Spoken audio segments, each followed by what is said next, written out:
अस्सलाम वालेकुम फ्रेंड्स, उम्मीद है आप खैरियत से होंगे। आज की वीडियो में मैं आपको एक ऐसी एक्सरसाइज के बारे में बताऊंगा जो मर्द हज़रात के लिए बहुत ज्यादा फायदा रखती है। इस एक्सरसाइज को हम कहते हैं कीगल एक्सरसाइज। आप में से बहुत से देखने वाले इसको पहले जानते भी होंगे और कुछ लोग इससे बिल्कुल ना वाकिफ होंगे। तो मैं आपको बताता चलूं, कीगल एक्सरसाइज करने से ऐसे मर्द हज़रात जिनको यूरिनरी इनकॉन्टिनेंस यानी ऐसे लोग जिनको यूरिन बहुत ज्यादा आता है, पेशाब बहुत ज्यादा आता है, जिनका अपने मसाने के ऊपर बिल्कुल कंट्रोल नहीं होता, तो ये एक्सरसाइज उन लोगों के लिए बहुत ज़्यादा फायदेमंद है।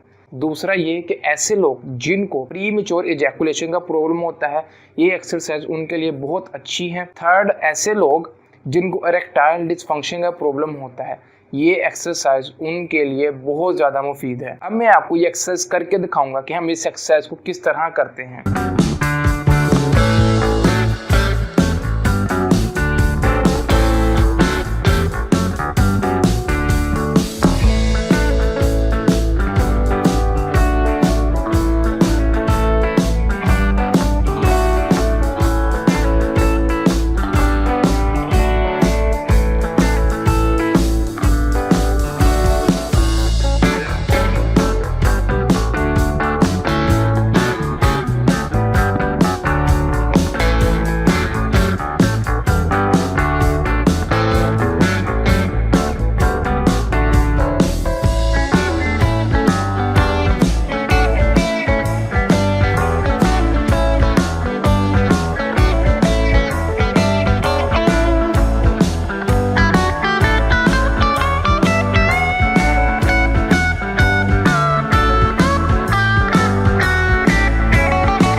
आपने अभी तक मेरा चैनल सब्सक्राइब नहीं किया तो नीचे दिए गए सब्सक्रिप्शन के बटन को क्लिक कर दें और घंटी के बटन को दबा दें ताकि आप मेरे आने वाली हर नई वीडियो से अपडेट होते रहें।